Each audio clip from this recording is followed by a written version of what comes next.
가자 바이러스보다 먼저. 그러니 내일보다 먼저 가자. 우리들의 희망을 형제이게 하자. 설령 그것이 내일이라 해도 현재로 저들을 물리치자. 바이러스에게는 마스크가 없다. 어서 가자 바이러스보다 먼저. 바이러스에게는 마스크가 없다. 어서 가자 바이러스보다 먼저. 예, 여러분들은 지금 새날의 세계로 오셨습니다. 자, 주말 잘 보내고 계십니까? 우리 사무실에 하루 고양이 있잖아요. 네. 네, 진짜 이사온 보람을 그것 때문에 느껴요. 창가에서 딱 이 시간쯤 되면요 누워서 낮잠을 자는데 지하실에서는 전혀 할 수 없었던 어떻게 보면 되게 미안하죠, 주인 입장에서는. 근데 이제 사람들이 많은 그런 얘기를 합니다. 뭐랄까 팔자가 핀 거죠. 길냥이가 이렇게 쉽게 표현하면 구조돼서. 그중에 이제 우리 볼메 임지님이 하루에 사진을 잘 찍으시잖아요. 오늘은 찍을 시간 없었죠. 네, 자고 있어가지고. 자는 모습도 괜찮은데. 아니 아까 제가 들어왔는데 걔가 이렇게 몸을 길게 옆으로 뻗고 이렇게 보면서 오 왔냐? 뭐 이런 느낌으로 저를 바라보더라고요. 실속이죠, 제가. 자, 봄을 느끼고 있는. 참 고양이는 봄을 느끼는 사람은 그게 안 되는 것 같아요. 고양이 팔자 상팔자 아닌가 싶어요. 자, 시작하겠습니다. 자, 팟캐스트 최초의 오직 옴부즈맨만을 위한 프로그램 새날 안나인 벌써 96회 방송 시작하겠습니다. 자, 세 분 나오셨습니다. 저 끄트머리에 우리 커트님. 네, 안녕하세요. 커트입니다. 커트님의 얼굴에도 봄이 왔습니다. 네, 네. 뭔가 뽀해진 느낌이에요. 머리 했습니다. 오랫동안 참고 있다가 네, 미용실 갔더니 사람 많더라고요. 미안해요, 몰랐어요.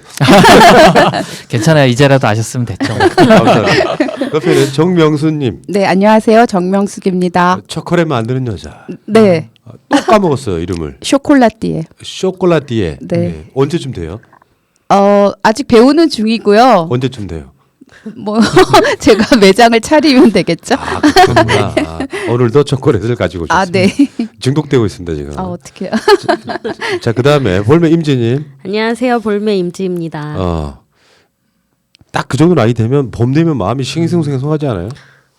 그럴 나이가 지났어요? 이거 좀 그 시기인데? 아니, 그냥 꽃 보면 기분 좋아지고 그렇긴 한데 싱숭생숭까지는. 그래도 이 중에 제일 젊잖아요. 연애할 마음이 없어서 그런 것 같아요. 네. 그렇군요. 연애할 생각이 없구나. 네네. 참, 명수님 가슴이 두근거린다는데. 제가요? 연애를 하셔야겠네요. 좀 그 감정대로 삽시다. 내가 사람이 이 계절도 못 느끼고 기계대로 사는 게 굉장히 안 좋은 것 중에 하나예요. 가끔씩은 걸어가다가 하늘을 쳐다보자 이런 거 있잖아요. 5분이라도 여유를 갖자. 그렇게 살았으면 좋겠어요. 네. 이 한나인도 그런 방송 중에 하나죠. 네. 잘 알겠습니다. 자, 이 세 분과 함께 출발하겠습니다. 자, 이슈 아닌 이슈 시간인데요. 오늘 또 세 개가 올라와 있습니다. 의무적으로 리시네이지는. 첫 번째, 대형 병원의 산부인과 인턴이 수술 중 상습 성희롱 발언을 했는데 이 정직 3개월만 뭐 했다 뭐 이런 식의 이야기. 뭐 무슨 얘기예요 이게? 네, 제가 가져와 봤는데요. 그 상습 성희롱을 했음에도 불구하고 정직 3개월만 받고 다시 복직했다고 합니다. 그래서 제가 여기서 드리고 싶은 말씀은 두 가지인데요. 하나는 그래서 우리가 수술실에 의무적으로 꼭 CCTV가 설치돼야 하지 않을까 싶고요. 또 하나는 지금 의협 회장이라는 분이 어떤 사람입니까? 뭐 여러분 다 아시다시피 이런 사람들이 자꾸 계속 의협에 남아 있으니까 의협이 이제 조금 문제가 되는 회장이 나올 수도 있으니까 저희들이 이제 코로나 사태를 통해서 얼마나 좋은 의료진과 의료 시스템이 필요한지도 알았고 감사한지도 알았으니까 이런 문제가 되는 소지들도 조금 고쳤으면 해서 가져와 봤습니다. 알겠습니다. 네. 자, 그리고 이주민을 제외한 재난기본소득은 인종차별이다 이거거든요. 이주민들한테 안 나가는 거야? 네네. 지금 우리나라에도 한 250여만 정도의 100만 정도의 그 외국인들이 또 거주하고 계신데요. 그 지난번에 그 공적 마스크 때도 뭐 결과적으로는 잘 진행이 됐지만 초반에는 조금 그분들이 어려움을 좀 당할 수 있도록 한 그런 측면이 있었고 이번에 긴급 재난 지원금도 사실은 그분들은 아주 제외를 하고 이 진행을 하고 있어요. 그런데 이제 여기서 일을 하면서 또 세금을 내시는 그런 외국인들도 많고 어찌 보면 재난이라고 하는 것이 뭐 대상자를 정해서 다가가는 게 아니잖아요. 누구나 이렇게 그 재난을 당하는 거고 또 그분들이 우리의 이웃으로 살고 있는 한 그분들에게도 필요가 있단 말이에요. 근데 그분들은 전혀 그 안중에도 없고 이렇게 정책을 진행을 한다는 것이 좀 마음에 쓰이는 것이죠. 그래서 그러네요. 그 주로 이제 또 외국인 근로자분들이 또 우리 영세 업종에서 또 많이 일들을 하고 있고 그분들 사장님들이 힘들면 근로자들은 당연히 힘든 거고 그러니까 우리와 이 땅에서 같이 사는 사람들이 있는 한은 어려움에 처한 사람들을 우리가 외면하지는 말자 예. 그런 뜻에서 주제를 가져와 봤습니다. 저번 예전에요 수개월 전에 이 미래통합당 자유한국당 쪽에서 그런 논란거리를 일으킨 적이 있었죠. 외국인 노동자 그러니까 우리나라 노동자들을 갈라치기 하려고 뭐 저 사람들은 세금도 안 내고 막 이렇게 했다가 한번 되치기 당한 적이 있거든요. 세금 많이 꼬박꼬박 잘 내시고요. 네. 또 그런 3D 업종 같은데 이 근무하시는 분들이 없으면 대한민국이 또 안 돌아가는 측면도 있거든요. 이건 좀 생각을 좀 전향적으로 했으면 좋겠다 이런 생각이 들고요. 알겠습니다. 자 선정된 이슈한 이슈는 효과가 없는데 계속되는 길거리 방역 쇼. 네. 예. 지자체들에서 지금 방역을 많이 하고 있는데요. 이게 전문가들이 전혀 이거는 효과가 없다고 조언을 많이 했다고 해요. 근데 또 지자체들이 이런 조언에도 불구하고 사진 찍기용으로 필요하다. 주민들과 약속했다. 이런 식으로 계속 방역을 하고 있다고 합니다. 예. 근데 분사형 방역은 진짜 그 코로나 바이러스 예방에 아무런 효과가 없고요. 그다음에 소독약 또 몸에 좀 해로워서 오히려 이게 공중 분사되는 게 더 역효과를 할 수 있다고 예. 해요. 그렇지 않아도 어젯밤에 이제 각 후보들이 선거운동하는 걸 봤는데 인천의 유종복 후보 저 미래통합당이죠. 어깨 들쳐매고 길거리에 계속 뿌리는 거예요. 이 대표적인 모습은 아마 황교안 씨가 보여준 적이 있어요. 근데 민주당에 우리 방송 나오시는 김민석 후보는요. 그거 안 하고 뭐 하냐면은 이 각 가게의 문고리 같은 데를 다 닦아줘요. 그 차이인데 예를 들면 우리가 비말 감염된다 그랬잖아요. 침으로 튀겨서 감염되고 쉽게 표현해서 공기중으로 감염된다 그러지만 확진자 그러니까 감염이 된 사람과의 대화라든지 한 공간에 있을 때 감염되는 상황이잖아요. 그러니까 지금 길거리에다가 막 소독약 뿌리는 건 오히려 환경 오염이에요. 아무 의미가 없는 짓인데 그걸 하고 있어 지금. 황교안도 그렇고 유정복도 그렇고 지자체도 약간 마찬가지인 측면이 분명히 있는데 그건 진짜 의미가 없다. 저는 그래서 제가 오늘 이 이슈를 선정한 거예요. 이게 제일 한번 이야기 한번 해보고 싶었다.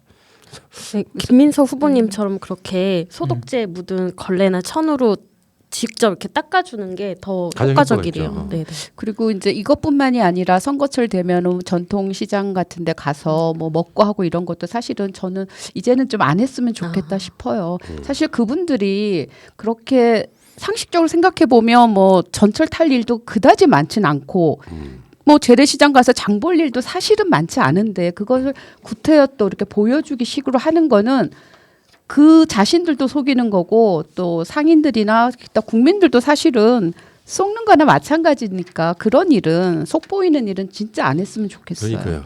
괜히 돈만 들어가고 네. 우리 일하고 있어요라고 보여줄 그 인력을 다른 데 쓰면 되는 그렇죠. 거거든요. 예. 자 알겠습니다. 자 어쨌든 좋은 지적이었어요. 쓸데없는 짓은 왜 그렇게 하고 다니는지 몰라 이게. 되게 웃겼어요. 이게 것들. 보이면 이제 각 지자체에 항의하시면 좋을 것 같아요. 그렇죠. 쓸데없는 짓 네. 하지 마라. 구청에 전화. 차라리 그때 공무원들 다른데 좀 더 힘쓰시게 하라. 그리고 진짜 이번에 그 김민석 후보 같은 민주당 후보들의 선거운동 전략으로는 굉장히 좋은 것 중에 하나예요. 찍을 생각은 없는 사람이라도 우리 가게 이렇게 손잡이로 닦아주는 거는 그 효과가 있으니까. 네. 자, 쓸데없는 길거리에다가 농약 뿌리고 다니지 마시고. 자 이슈 아닌 이슈였습니다. 자 이메일 읽어볼까요? 네, 임명숙님이 보내주신 이메일입니다. 코로나19가 왔을 때 제가 살고 있는 김천은 조용했습니다. 사스, 메르스 때도 이곳은 그냥저냥 지나갔기 때문에 사람 많은 수도권 지역이야 이야기겠지 이렇게 생각하다가 신천지 31번 확진자가 나오면서 세상이 변했습니다. 지금은 조금 일상을 찾아가고 있지만 그래도 마음 한켠 두려움은 있습니다. 국민들 모두가 그러하겠지만요. 그래도 우리 모두는 극복해 나갈 거라고 믿습니다.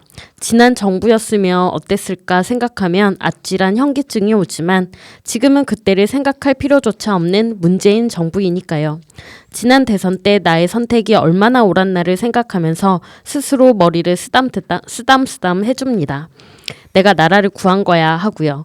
투표 당일 나의 선택 하나가 이렇게 나라도 구할 수 있음에 자부심을 가졌으면 좋겠습니다. 이곳은 민주당 국회의원이 나올 때도 있고 나오지 않을 때도 있습니다. 그래도 한 번도 빠지지 않고 투표장으로 나갔습니다. 비례정당 투표는 해야 하니까요. 그럴 때마다 노동당에서 정의당으로 그렇게 저의 한 표를 보탰고 저와 같은 생각을 하는 이들로 인해 정의당 비례 국회의원이 당선됐을 겁니다. 저는 그들에게 내 표를 주면서 문재인 정부와 으쌰으쌰 해줄 거라 믿었습니다. 그런데 제가 비례정당 투표한 정의당의 국회의원이 데스노트란 걸 입 밖으로 꺼낼 때 정의당은 다음 총선에서 폭망하겠구나 싶었습니다. 저와 같은 이들이 많을 거니까요. 지난 총선 이후 지금까지 저는 엄청 미안해하며 살고 있습니다. 생년월일 짝수 사람은 더불어시민당, 홀수 사람은 열린민주당 이렇게 문자도 옵니다.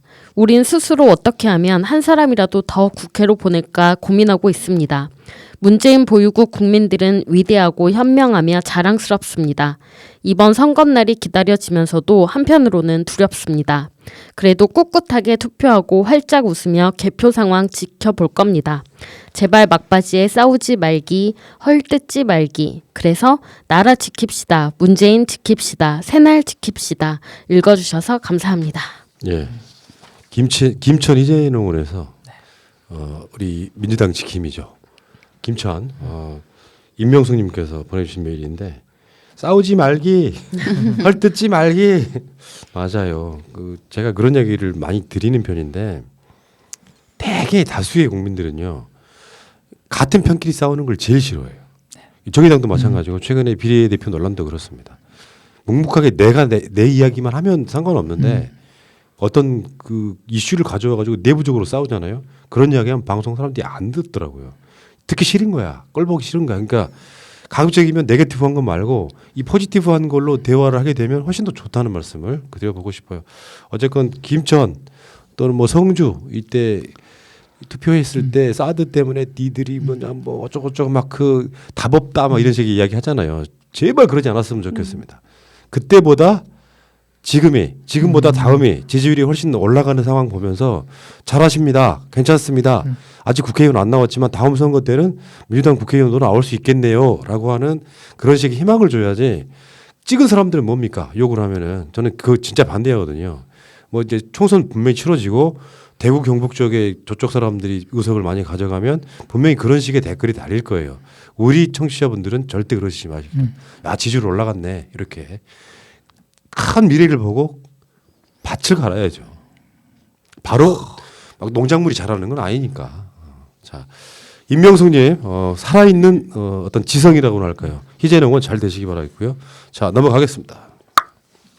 네, 또 반가운 메일인데요. 그 멀리 뉴질랜드에서 베로니카님이 보내주셨습니다. 차성혜님이시죠? 네.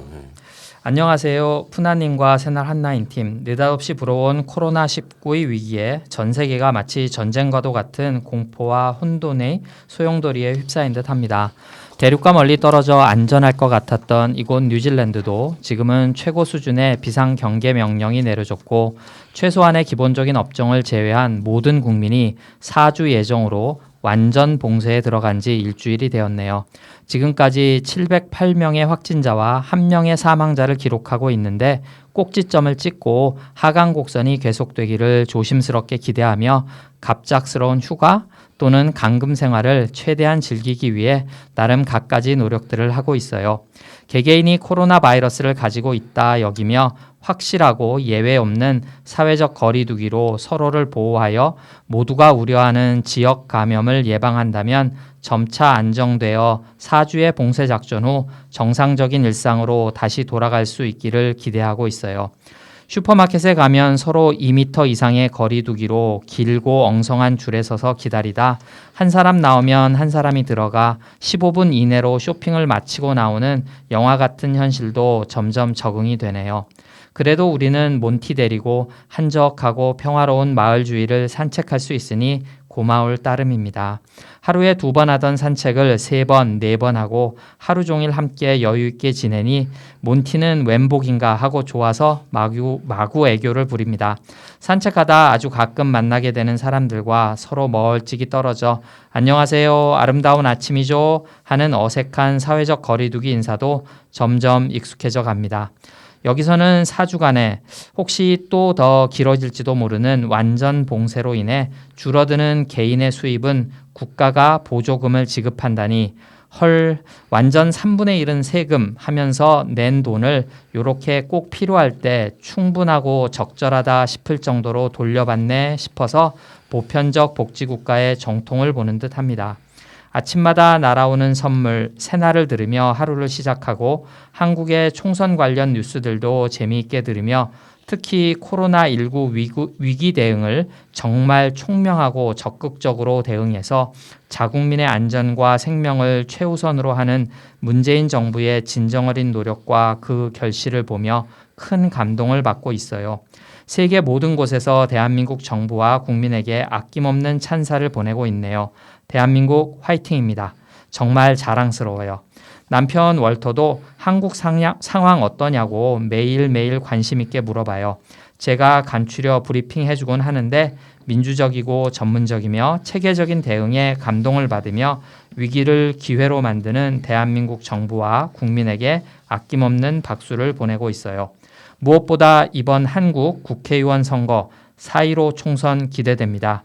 민주 진보 세력의 압승을 기원합니다.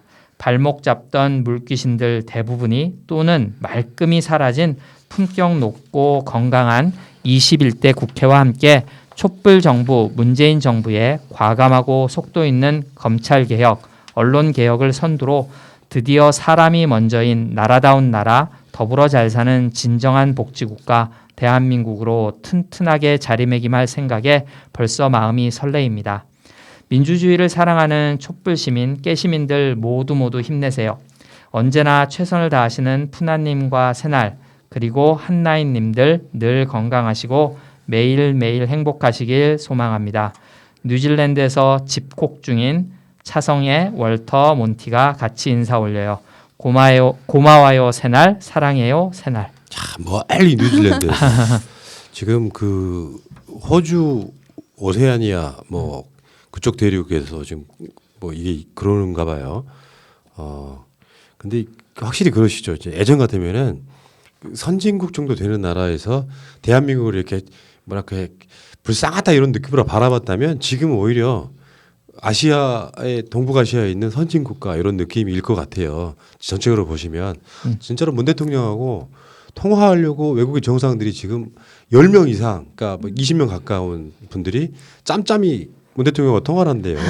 어떻게 그 뭐 방역이라든지 이런 문제에 대해서 되게 자랑스럽더라고요.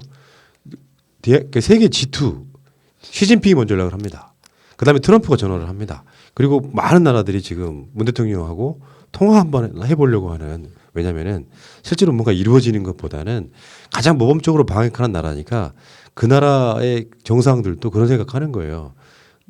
내가 이렇게 노력하고 있다는 걸 보여주는 그렇죠. 거고요. 네. 그런 측면이 분명히 있다고 생각이 드는데 어쨌든 차성현님 같은 경우는 멀리 저 먼 나라잖아요.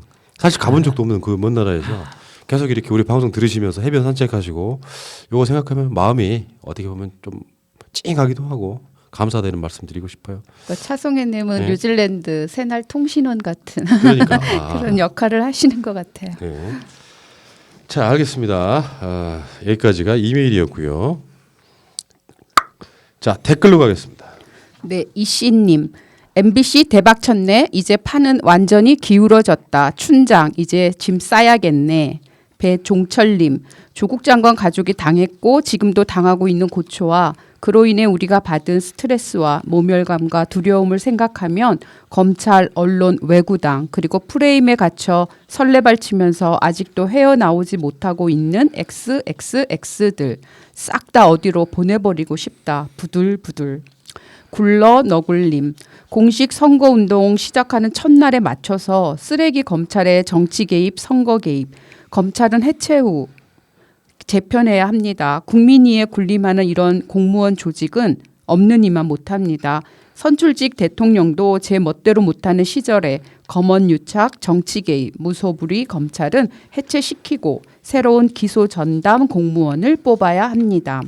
틸란드시아님, 선거 개입하는 검사는 반드시 공수처 대상이 되어야 한다. JY01님, 압색 검찰과 영장 자판기 법원이 똑같다. 김현명님, 나경원은 조사도 안 하고 정치 검찰이 선거 개입을 하고 있구먼. 이번 선거일은 강복절이다. 하늘푸른님, 윤석열은 양심도 부끄러움도 없는 파렴치한 그 이상도 그 이하도 아닙니다. 총장직 사퇴 안 하고 뭐 합니까? 굉장히 많은 분들이 엄청 분노하고 있습니다. 네. 조국 장관 수사도 이렇게 했을 거고요. 그러니까 사실은 검사는 수사로 말하는데 정치 검사는 공작으로 말합니다. 저 엄청 분개했어요. 총선에 개입해 가지고 민주당 망하게 하고 문재인 정부 망하게 하는 게 현직 검사가 할 짓입니까? 이거는 제가 오죽했으면 이런 생각이 들었어요. 이게 국민적 감정이라면 거의 사형감이에요. 저는 그 정도로 심각하게 느끼고 있습니다. 얼마나 많은 분들이 지금 분노하고 계시지. 지금 이게 댓글을 선별이 와서 그런 거지 사실은 1시간 내내 읽어드리고 싶은 정도의 그런 분노심을 말씀들 하시더라고요. 자, 계속 한번 가볼까요? YY킴님, 대한민국에서 가장 썩은 조직이 검찰과 수구 언론입니다. 박정민님, 대부분 메이저 언론들은 짜고 치듯이 모르는 척하고 있습니다. 불리한 건 덮겠다는 속셈이 분명합니다. 과연 검새들은 뭐라고 할지 그냥 일탈이라고 하겠지요. 유착은 모함이고. JS님, 우리가 주목해야 할 주인공은 채널A나 마봉춘이 아닙니다. 본질은 검언 합동, 4.15 총선 개입 공작 미수 사건입니다. 검찰은 해체가 답임이 명백합니다. TV 만나님, 언제까지 괴물검사와 언론의 국가가 방치해야 하는가? 국민은 불안하다. 이제 국가가 바로잡아야 한다. 스스로 반성하기를 기다리는 것이 아니라 잘못된 것을 바로잡는 게 국가다. 스스로 자정하기에는 너무 썩었고 골마버렸다. 이제는 도려내야 한다. KUF2님, 윤석열 오른팔이 한동훈, 왼팔이 현 제주지검장 박찬호라는 걸 다들 아실 겁니다. 밸류 인베스트 코리아 기소를 박찬호가 했습니다. 그러니 신라젠과 밸류 인베스트 코리아 관계를 이들은 자세히 더 알겠죠. 반드시 검찰 개혁, 언론 개혁을 해야 합니다. 예, 이게 1시간 내내 읽어도 분이 안 삭혀지는 바로 그런 사건이고요. 지금 이제 유시민 장관도 이제 모 언론에 나와가지고 한동훈이라는 이름을 직접 언급하면서 고소할 때면 고소해봐. 당당하다면요. 이 사건의 본질 중에 검찰이나 채널A가 떳떳하다면요. 그 해당 당사자를 검찰은 바로 고소해 수사를 해야 되고요. 네. 채널A는 이 기자를 바로 수사 의뢰해야죠. 이 정도 되면 지금 채널A는 이제 채널 자체가 없어질 위기에 처할 정도의 어마어마한 사건이에요. 이게 지금 그렇게 이루어진다 생각이 들고 많은 분들이 시간 관계상 다른 모니터링 댓글이 있기 때문에 좀 덜 읽어드리는 거지 1시간 내내도 많은 분들이 분을 삭히지 못하고 있습니다. 어마어마한 사건이 터졌다 이렇게 말씀드리고 싶고요. 이번 주말 지나면서 사건이 어떻게 확전될지 한번 지켜보겠습니다. 자, 계속하시죠. 네, 김동민님, 네. 재명이 형이 맨날 얘기하잖아. 대상자 선별하는데 비용이 더 들어서 100% 주고 나중에 상위 소득자는 세금으로 돌려받는다고. 나염님, 지원금을 받고 안 받고의 문제가 아니라 소외감의 문제입니다. 김서영님, 재난 긴급자금에 대한 우리 야수님의 견해 역시 예리한 지적이며 깊이 공감합니다. 기재부 관료분들 옛날 사고에서 탈피해 탁상 공론들 하지 마시고 제발 이 시국에 우리 국민들이 절박하게 원하는 게 뭔지 먼저 직시하고 우선적으로 피부에 확 와닿을 수 있는 현실 정치를 해주시기 바랍니다. 바이러스보다 더 힘든 건 굶어 죽을 수도 있다는 겁니다. 굿짬님, 다 준다고 하면 다 준다고 트집, 선별로 한다고 하면 선별로 한다고 난리. 지들은 정당 보조금 더 받자고 위성정당의 의원이나 보내면서 쯧쯧. 자비님, 선별 지급하고서 비난받을 일 많을 것 같네요. 기재부는 국민의 공감을 받지 못할 일을 하고 있는 것 같아요. 네, 김경희님, 주려면 좀 다 주지. 다 주고 싶어도 이명박근혜가 하도 다 헤쳐먹고 대타 교환이가 빈장본만 줬잖아. 니들이 먹은 돈만 내놓으면 한 집에 200~300원 주고도 남을 거다. 아기 고릴라님, 생각 자체가 없는 거지. 무조건 반대. 난 선별 반대. 부자들 세금 내는데 불만 없게 하거나 줄이려면 부자들에게도 주어야 합니다. 부자들도 한국 국민입니다. 부자들도 차별하지 마십시오. 세금 많이 내는데 세금 많이 내는 국민들 기분 상하지 않도록 부자들도 주십시오. 시에드 0118님, 긴급재난지원금은 국민 분열되지 않고 행정력이 소모되지 않도록 전 국민에게 지급하는 것으로 방침을 정해야 합니다. 부유층과 지도층은 자진반납 캠페인을 벌이는 방법을 제안합니다. BSK님, 기본소득은 전 국민에게 주고 반대하는 사람은 반납하거나 기부하라고 합시다. 보수와 진보의 차이점이 이렇습니다. 보수는 일단 나한테 다 줘봐, 내가 나누어 줄게 하는 꼰대의 사고방식이고, 진보는 능력의 차이를 인정하며 합리적으로 서로가 합의한 만큼만 가지는 그런 홍익인간 사고방식을 가지고 있습니다. 계속하세요. 갈색 여우님, 이번 케이스의 선별적 복지가 선거에 도움이 될까요?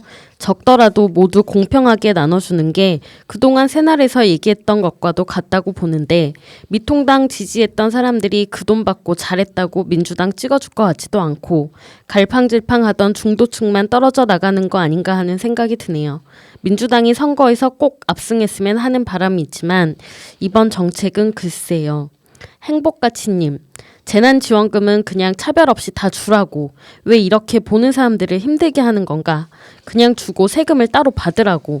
돈 많은 사람들한테 지원금은 껌값이지만 주면 좋아라고 해. 안 줘도 그만이지만. 못 사는 사람들이야 큰돈이겠지만 나랏돈 주면 감사하다고 생각한다고. 모두 다 고마운 마음이 생기는 일이니 크던 작던 다 줘라. 애국심도 고취되고 대한민국의 국민은 한 몸이라는 일체감도 생길 것이다. 돈 주는 것과 함께 더욱 값진 일은 어려운 난국을 함께 극복했다는 마음이다. 강신국님, 박형준은 기왕 줄 거면 다 주라고 했는데 심재철이는 엊그제 선별적으로 핀셋 지급하라고 했습니다. 당론도 없고 그냥 그때그때 반대만 하는 집단이라는 걸 스스로 증명해주고 있어요. 예, 이 부분은 많은 분들이 실망했다라고 하는 얘기를 하신 걸 들어본 적은 있는데, 이제 그게 단순하게 그렇게만 이야기할 문제는 아니에요. 그러니까 정부가 뭔가를 결정함에 있어가지고 이를테면 보수적인 기재부와 더 많이 주고 싶어하는 여당과 뭐 여러 개 복잡하게 얽혀 있는 부분이 있거든요. 그런데 저는 제 예상은 그렇습니다. 결국에는 보편적 복지로 갈 거다. 다만 이게 시작이다라고 말하는 이유는 이제 이 선별하고 막 하는 과정도 걸리지만 이게 급하게 가는 부분이 있잖아요. 그러니까 그만큼 문재인 정부 내에도 기존에 있던 그 보수적인 시각을 갖고 있는 사람들이 꽤 있는 거거든요. 그 사람들을 설득해내는 과정과 전에 그 이야기 있잖아요. 미래통합당에서 줄 거면 다 주지 왜 선별적으로 주냐. 요 말은 저는 그쪽에서 나오길 기다렸다 이런 생각도 좀 들거든요. 그래? 그럼 다 주지 뭐 이런 식의 어떤 근데 생각보다 훨씬 더 많은, 우리는 막연하게 그냥 뭐 기득권 생각하지만 굉장히 많은 기득권들이 보편적 복지를 굉장히 두려워합니다. 그러니까 완전한 보편적 복지를 향해 가는 과정이라고 보면 되면 어떻게 보면 이렇게 볼 수도 있잖아요. 70%라고 하는 게 그런 의미 아닐까요? 이제 70%까지 갔다. 또 다음에는 100%까지 가는 과정이다. 그러니까 저도 답답하죠, 솔직히 말해서. 관료들의 그 보수성 이런 것들이 답답한데, 한편으로 말하면 완고하게 그쪽에 그 포지션을 지키고 있는 사람들 때문에 못하는 측면이 분명히 있는 거예요. 그러니까 대통령이 무슨 맞는 칼 휘둘러 가지고 자 100% 줘, 이게 쉽지 않다는 겁니다. 일반적인 지자체가 아니고. 그렇기 때문에 지금은 각 지자체들이 광역 또는 기초단체들이 다 하고 있지 않습니까? 결국에는 그러다 보면 보편적 복지가 되는 측면도 분명히 있다는 말씀을 드리고 이걸로 끝이 아니다는 건 분명히 확실해요. 또 뭔가가 또 있을 거라고 생각이 들어서 어찌됐건 그 부분은 우리가 이렇게 말씀드리고 싶어요. 네, 저희가 어떻게 첫 술에 배부르겠습니까? 이제 시작이고 30% 남은 겁니다. 그러니까 4.15 총선에서 저희가 잘 찍고 또 정권이 한번 바뀌면 우리가 뭐 국회의원들만 많이 뭐 욕하고 문제 얘기하지만 지금 말씀하신 늘공들, 고위 관료들 이 사람들에 대한 어떤 사고 방식의 변화라든지 이런 것들을 가져오려면 저희가 이번 총선이 그래서 더 중요하다 이렇게 생각하는 계기가 되면 더 좋을 것 같아요. 맞습니다. 그러니까 꼭 항상 그런 경우는 있어요. 서운하지만 우리나라 전체의 정치 구조를 보면 항상 그런 식이잖아요. 대통령 뽑아놨더니 뭐 하냐. 실제로 대통령이 올라가면 달라진다는 거예요. 위치 자체가. 보수와 진보를 아울러야 되잖아요. 문재인 대통령은 진보만 대통령이 아니거든요. 근데 거기에 이제 그 백그라운드에 있는 사연이랄까 이런 걸 듣지 않고 왜 대통령 뽑아줬는데 못하냐 하는 시각들은 그래서 노무현 대통령이 힘들게 이미 끝내신 거예요. 조금 더 우리가 이해하는 부분도 있어야 된다는 생각이 들고요. 이분들의 이런 목소리가 결국은 반영될 거다 이렇게 생각을 합니다. 자, 알겠습니다. 계속 가시죠. 네, 제키 리 님입니다. 미국에서 30년 가까이 산 해외 교민입니다. 저는 아주 좋은 의료보험이 있고 소득도 상위 쪽에 가까운 전문직 종사자임에도 불구하고 아플 때도 웬만해서는 병원 안 갑니다. 아니, 못 갑니다. 한 번 갈 때마다 드는 돈이 너무 부담스러워서요. 보험이 있어도 엄청나요. 이럴 거면 보험이 왜 필요하나 하는 마음이 들 정도예요. 암 같은 큰 병이 걸릴 경우를 대비해서 그나마 보험이 있어야 하지만 한국에서 거의 공짜인 위내시경도 보험이 있다 해도 거의 1,000불에서 1,500불 이상 현금으로 부담해야 합니다.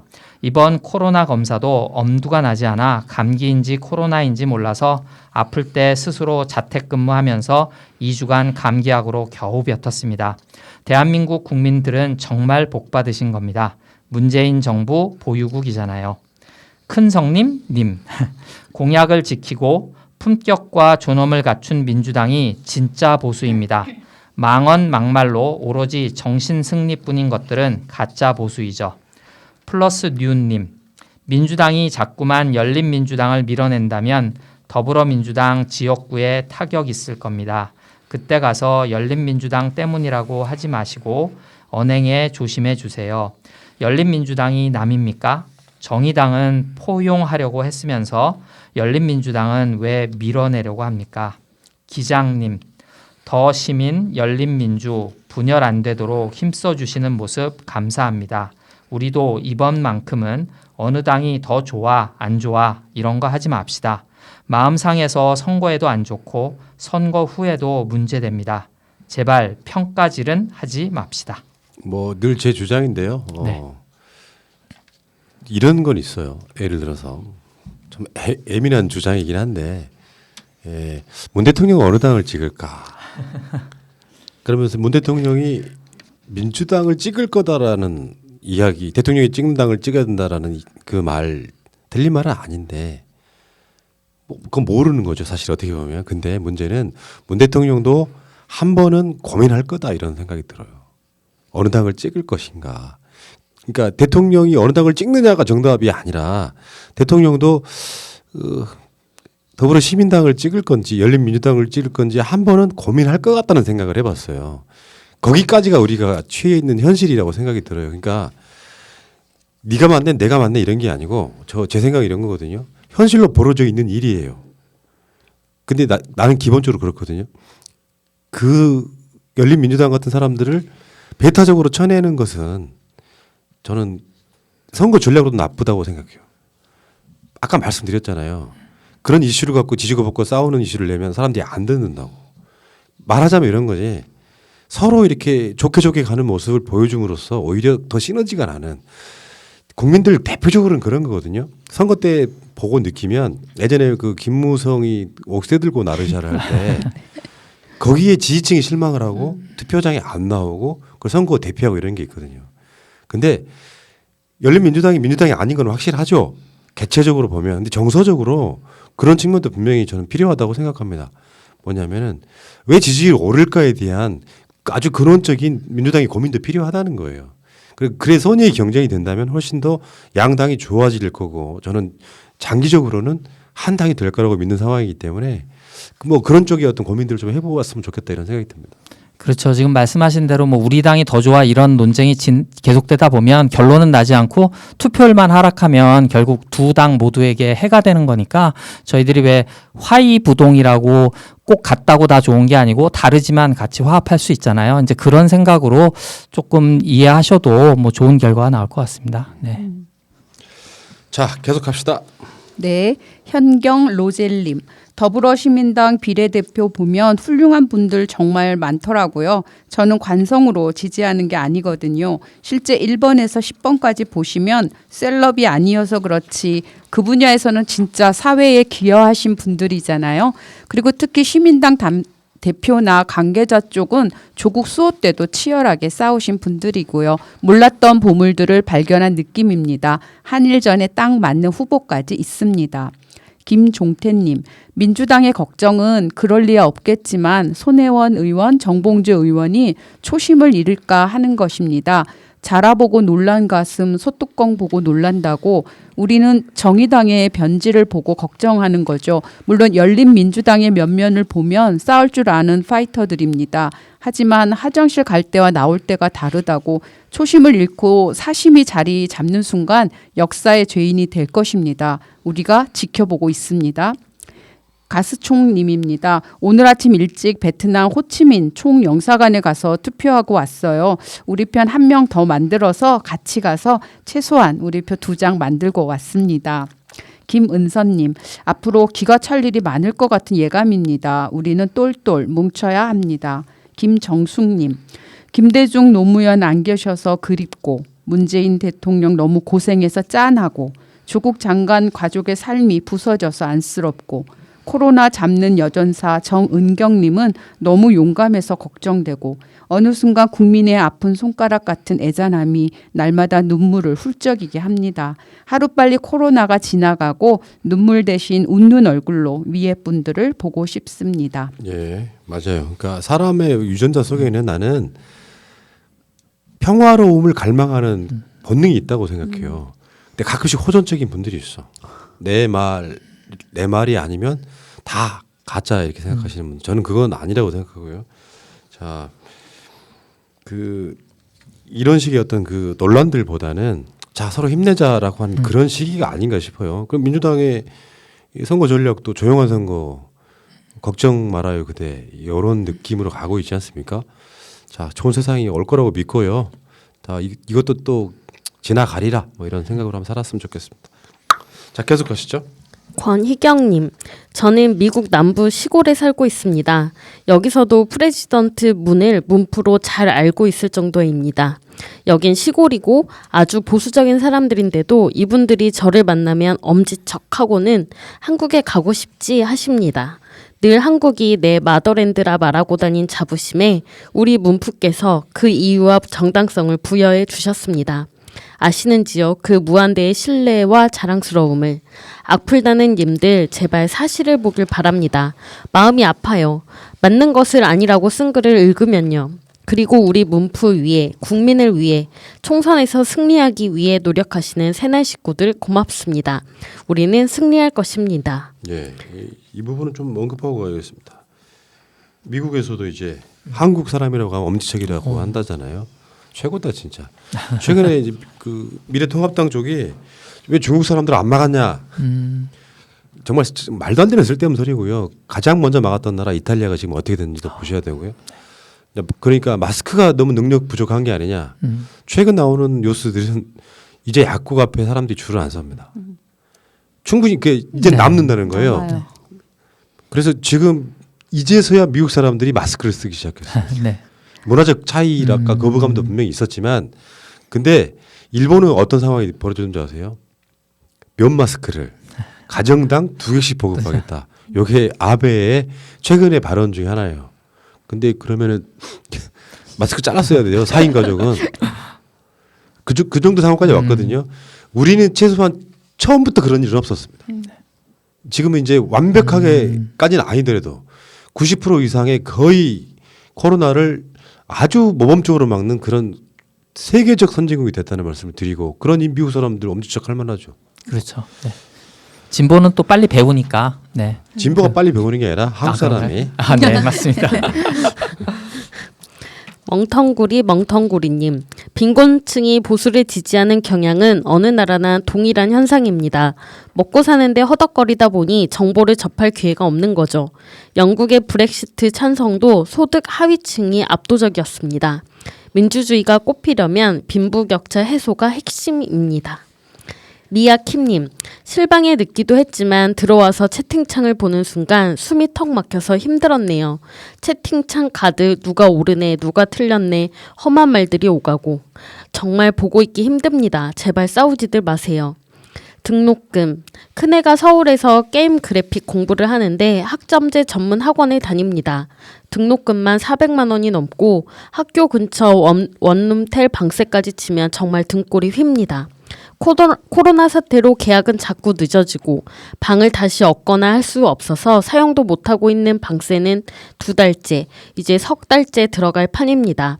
학교에선 온라인 강의 2시간짜리 겨우 하나 띄워놓고 소식이 없고 참 올라가도 걱정이 돼서 힘들 것이고 집에서 하루하루 보내는 것도 큰애가 힘들어해서 이래저래 답답합니다. 지금 많은 학부모님들이 이러실 거예요. 미아킴님. 예, 근데 아까도 제가 드리고 싶은 말씀 딱 그거예요. 이 또한 지나가리라밖에 드릴 수 있는 말씀이 있겠어요. 어쨌든 힘들 내시자고요. 다 힘든 시기니까 네. 나만 힘든 거 아니다. 다 힘들다 이런 생각을 갖고 조금만 더 견뎌 보시자고요. 자, 계속 가겠습니다. 네, 김성철님입니다. 사랑하는 대구 시민 눈 떴어요. 코로나19 보조금을 이 기간에 쓰지 않는다면 무효예요. 권영진 시장 뭘 하자는 거예요? 오물쓰레기 통합당은 민폐입니다. 매국 오물통합당 해체해야 해요. 오물쓰레기 통합당은 깡패무리입니다. 5천만 국민들은 눈 떴어요. 분노했어요. 5천만 국민들은 오물쓰레기 통합당을 국회에서 몰아낼 거예요. 자랑스럽네요. 예, 지금 한시가 급하다고 해서 네네. 지금 경기도 서울 이런 데는 바로바로 지금 하고 있거든요. 총선 끝날 때까지 기다리셔야 되고 한시가 급하다고 빨리 추경해 달라고 난리를 치다가 돈이 내려오니까 총선 끝나고 줄게. 이거는 말이에요 막걸리에 지금. 병원에 누워서. 그러니까 아직도 출근도 안 하고 말이야. 계속이요. 한병표님, 대구 시민은 정말 급한데 시장은 입으로만 급하네. 아이언 이글 라이더님, TK는 민주당 후보가 당선되면 무조건 플러스예요. 저는 4년 전에 TK에 내려와서 밭을 갈고 있습니다. 이번 재난기본소득 관련해서 미통당에 대한 인식이 매우 안 좋습니다. 싸우기 싫어서 말은 안 할 뿐이지 분위기는 많이 바뀌었어요. TK가 고향인 분들, 고향에 계신 부모, 형제, 친지들께 연락하셔서 재난기본소득 미통당 때문에 못 받아서 힘들다고 해보세요. 얘기하시면 분명 달라지실 거예요. 여기도 힘들기는 마찬가지거든요. 백수님, TK와 PK는 여론 상황이 나빠지는 것이 아니라 원래부터 나빴지요.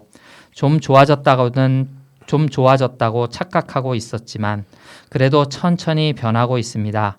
차량 속도로 비교하면 TK는 시속 3km 정도, PK는 시속 10km 정도로 TK는 현재 의석수라도 얻으면 선방이고 PK는 현재보다 한두 석 더하면 선방입니다. 이 지역 사람들 중 65년 이전 출생자들은 90에서 95%가 미통당을 지지하는 것이 엄연한 현실입니다.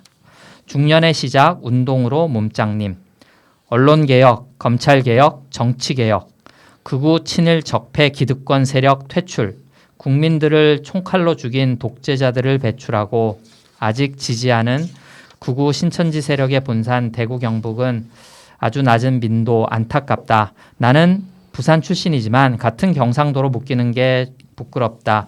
민주화 세력인 김영삼, 노무현, 문재인을 배출한 도시 대 박정희, 전두환, 이명박, 박근혜를 배출한 도시 부산 경남과 대구 경북은 다르다. 뿌리 깊은 민주화의 성지 부산 경남을 무시하지 마라. 예, 믿을게요. 그리고 실제로 지금 부울경 정도는요 변화의 바람이 보이더라고요. 그러니까 관성적으로 찍는 분들이 있지만 젊은층은 다수가 민주당 지지하는 쪽이 분명히 있어요. 바뀔 거라고 보고 아까 초반에 그 임명숙님의 그 이야기처럼 조금 더 올라가면 당선이 못 되더라도 그 다음에 또 희망이 있는 것이고 그렇게 바뀌고 있다는 말씀을 드려보고 싶어요. 자, 계속 가시죠. 네, 키골드님. 진성준 후보님, 양천구 신월동의 김포공항 국제선 증표는 재고해 주세요. 여기에 미통당 김용태가 내리 3선을 한 이유가 항공기 소음 피해 관련 민원 해결입니다. 김성태예요. 네. 김성태가 내리 3선을 한 이유가 항공기 소음 피해 관련 민원 해결입니다.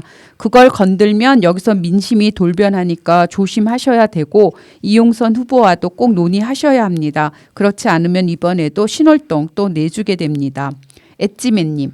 연수울 주민이며 민주당 지지자입니다. 여기는 단일화가 안 되면 선거는 하나만한 형식에 불과합니다. 이정미 의원의 인지도 상당히 높습니다. 개인적인 생각을 전제로 얘기하면 여기는 민주당에서 형식적으로 공천만 하고 그 다음은 나 몰라라 하고 있다고 생각합니다. 민주당 후보의 존재감은 솔직히 거의 없습니다. 당 지지도로 그나마 버티고 있다고 생각합니다. 막말의 정치인 민경욱을 막으려면 민주당에서 과감하게 양보해야 한다고 봅니다. 황우여, 민경욱으로 이어지는 전통 보수 지역에서 그나마 경쟁력 있는 진보 진영의 후보는 이정미뿐이라는 생각입니다. 보수 파괴님, 어제 새날 방송을 듣다가 우연히 푸나님께서 광진을 고민정 후보님 비례정당과 관련해서 청와대 출신 후보들께 자기 입장 표명한 부분에 대해서 참으로 적절한 지적을 하셨다고 생각합니다. 비례를 두고 양쪽이 첨예하고 대립하고 있을 때 지역구 출마 후보들은 언행에 신중하셔야 합니다. 한쪽에 치우친 발언 등은 득표 활동에 도움이 안 됩니다. 네, 계속하겠습니다. 니은님, 아직 김현님 젊음이 있으니 힘내세요. 그동안 고생 많이 하셨습니다. JY님, 민주당 아니 우리 정치사에서 청년 정치인이 차근차근 성장해서 국회의원이 되는 그 사례가 많아져야 한다고 생각합니다. 그래서 장경태 후보 정말 격하게 응원합니다. 꼭 당선할 것이라 믿습니다. 힘내세요. 응원합니다. 망상대왕님, 황희두 씨를 응원합니다. 저 같으면 이명박과 맞짱 뜨지 못할 텐데 대단하십니다. 제가 적폐와 함부로 법적으로 싸우지 못하겠다는 건 사법부도 적폐와 한 패거리로 보이기 때문입니다. 가물에 콩나듯 양심 있는 판사가 있기는 해도 공정한 법의 판단을 적은 확률로 기대해야 한다는 게 개탄스럽죠. 엄격한 법의 적용이 아닌 제대로 법의 적용이 이루어지기를 확률로 기대해야 하는 현실. 이재근님, 이게 말이 됩니까? 아들만의 영웅 민주당의 전 해군 참모총장 황기철 후보가 밀리고 있습니다.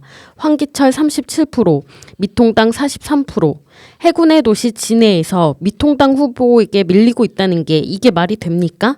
진해분들 조금만 더 아들만의 영웅 민주당의 전 해군 참모총장 황기철 후보에게 힘을 모아주세요. 예, 장경태 후보는 제가 만나본 민주당 후보들 중에 가장 스마트한 사람, 가장 개념이 있는 사람.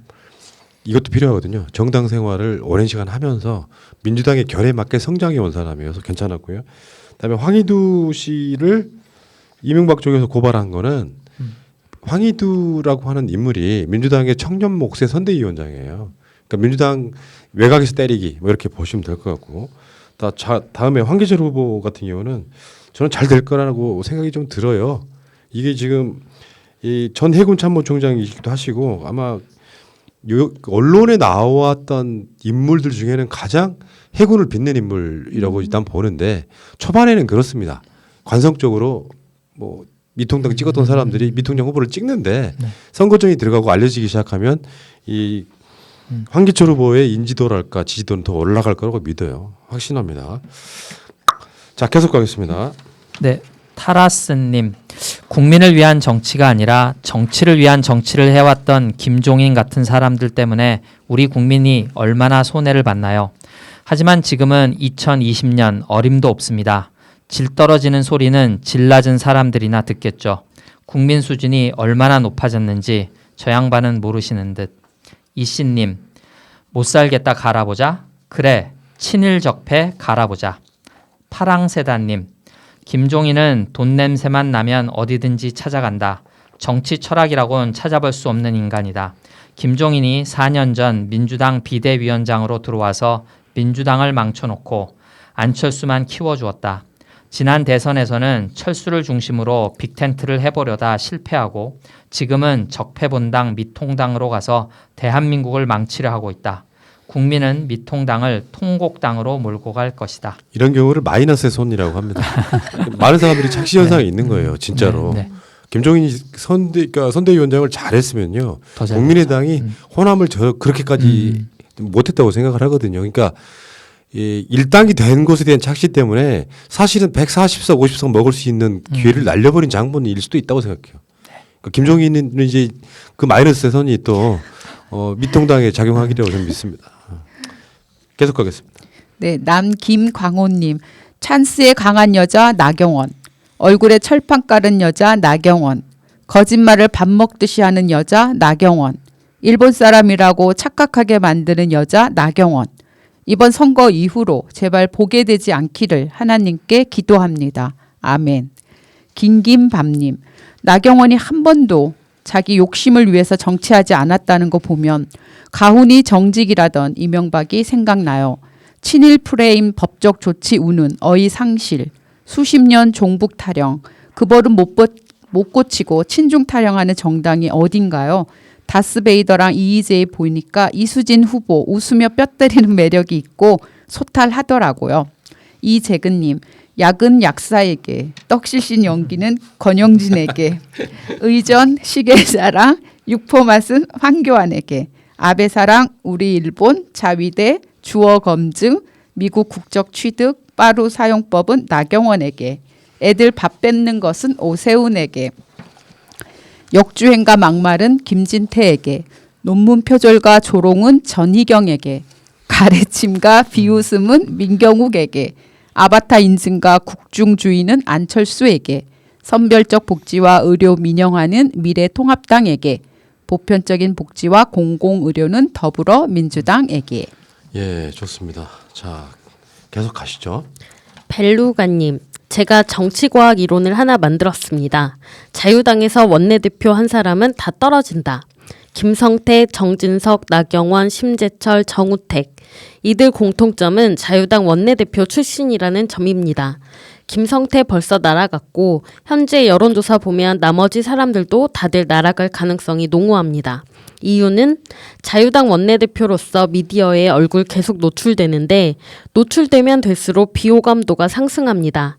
다음 자유당 원내대표 하실 분 축하드립니다. 제가 이 이야기는 방송에 여러 번 해왔어요.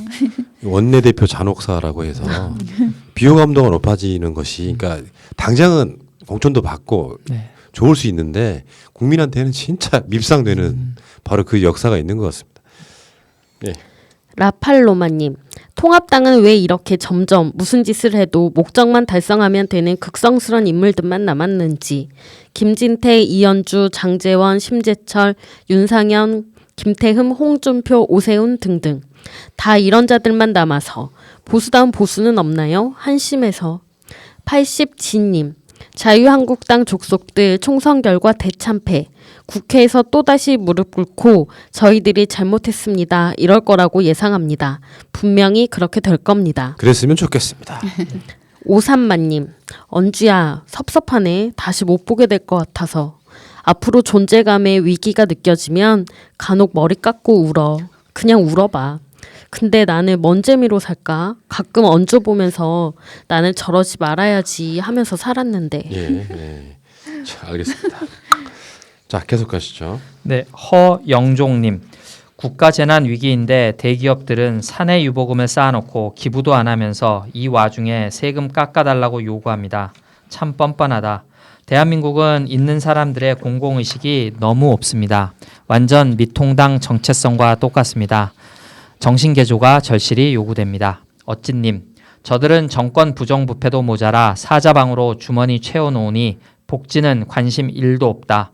독재 뿌리에서 배운 게 자기 주머니 채우는 것만 배우지 않았을까? YA 킴님, 미통당 쟤네들이 하는 주장은 귀에 걸면 귀걸이, 코에 걸면 코걸이예요. 저 사람들은요 아무것도 안 하고 가만히 있는 사람들도 지들 마음에 안 들면 이거 트집 잡고 저거 트집 잡아 천하의 몹쓸 인간으로 만들어버릴 그런 사람들입니다.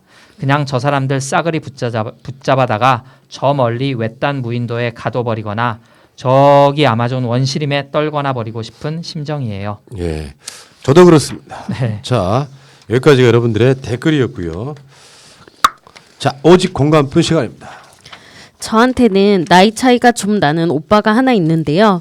어릴 때부터 머리도 좋았고 신동소리 듣고 자라서 부모님 기대에 독차지하고 자랐어요. 외고 갔다가 스카이 나왔고 어학연수 2년 다녀오고 경영 전공이에요. 그런데 6년째 취준생입니다. 올해 34인데 사회 경험이 전무해요. 말 그대로 알바 한번 해본 적 없어요. 대학교 때 잠깐 과외 했었는데 그것마저 과외 학생 엄마랑 싸우고 잘렸어요. 저희 집이 엄청 잘 사는 편은 아니지만 그래도 부모님 모두 맞벌이라서 재정적으로 여유가 있었거든요. 근데 이제는 없어요. 오빠 고3 때 한 달 과외비만 400씩 썼대요. 학비, 어학연수도 전부 집에서 대줬고요. 남들은 어학연수 가면 알바도 하고 한다던데 생활비랑 그쪽 학비도 전부 집에서 대줬어요. 저는 일찌감치 공부가 적성이 아니라서 패션 쪽으로 공부해서 관련 업계 쪽에서 일해요. 2년째 졸업하자마자 취직해서 지금 그래도 5년차 직장인이고 연봉이 4천 정도는 되는 상황이고요. 근데 집에 생활비 드리고 다 해도 저 인간이 제가 드리는 생활비보다 많은 돈을 받아가요. 엄마가 어디서 점을 보고 오더니 니네 오빠는 대기 만성형이라고 38 이후에 팔자가 확 바뀌어서 앞길이 트일 거라 그랬더라고. 그랬다 그러고 그래도 스카인이 인맥 관리 하란다고 그래서 친구들 모임 가서 기죽지 않게 돈 쓰고 오라고 용돈 챙겨주고 여자친구 선물이니 데이트 비용 전부 대주고 꼬박꼬박 옷도 새 옷으로 다 사줘요. 저는 먹을 거 입을 거 아껴서 적금 넣고 청약 넣고 연금 2개 붓고 그러고 있는데 쟤는 그냥 가만히 있어도 나오는 돈 받아가면서 그게 당연한 건 줄 알아요. 처음에야 여기저기 면접 보고 이력서도 넣고 하더니 다 광탈한 뒤로는 내가 가기엔 그릇이 좁네 어쩌네 하고 대기업 밑에는 쳐다도 안 봐요. 그게 6년이 되었고 아빠는 요새 포기하셨어요. 반지하라도 집 구해줄 테니 나가서 알아보라는 식으로 얘기하시고 하는데 엄마가 그 얘기만 꺼내면 아빠한테 화내고 울어요. 그리고 아빠 몰래 엄마 월급에서 돈도 계속 챙겨주고요. 솔직히 저 인간 아무것도 못할 거 다 아는데 계속 희망 고문 당하는 기분이에요. 그리고 꼴의 자존심은 세서 예전에 저희 거래처에서 물류 관련 사무직 자리에 사람 구한다길래 이력서 써볼래? 라고 물어봤더니 그런 건 너처럼 머리 나쁜 애들이 하는 거지 물류 같은 소리 하고 있네 한 뒤로는 말도 안 섞어요. 기분 더러워서. 제가 뭘 어떻게 하는 게 가장 현명할까요? 빠르게 돈을 모아서 독립을 할까요? 근데 고민이 되겠어요. 그렇죠. 실제로 고민이 되겠어요. 이게 이제 애물단지가 되고 있거든요. 34살짜리 오빠. 알바 한번 제대로 해본 적이 없는 34살짜리 오빠. 좋은 대학 돈 많이 들여서 가르쳐 놨더니 이제 점점 무의도식의 세계로 빠져들고 있고요. 시간이 가면 갈수록 이런 분들 취직하기가 힘들어집니다. 특정 시점에 가면은 아예 포기해버려요. 그래서 완전히 이제 이 취업률에도 포함되지 않는 상태로 가버리거든요. 아, 답답하겠어요. 내가 봤을 때 어머니가 문제예요. 그렇죠. 그러니까 좋은 어떤 상황들을 만들어 가지고 잘 가르쳐 놓기는 했지만 결국에는 눈만 높아져 가지고 웬만한 직장을 못 구할 것이고 그러다 보면 금방 40살 됩니다. 그렇죠. 걱정이네요. 이분의 고민은 그 꼴 보기 싫으니까 나가고 싶다 이거예요. 나가세요. 그렇죠. 네. 뭐 집에서나 공부 잘하고 귀한 아들이지 자기가 아인슈타인만큼 똑똑할 거 아니면은 뭐 천재 소리 들었다는 거 다 뭐 중요하지 않습니다. 자기가 얼마나 삶을 성실하게 대하고 열심히 하느냐 그게 중요한 것 같고요. 그 본인의 마음이 제일 중요하신 것 같아요.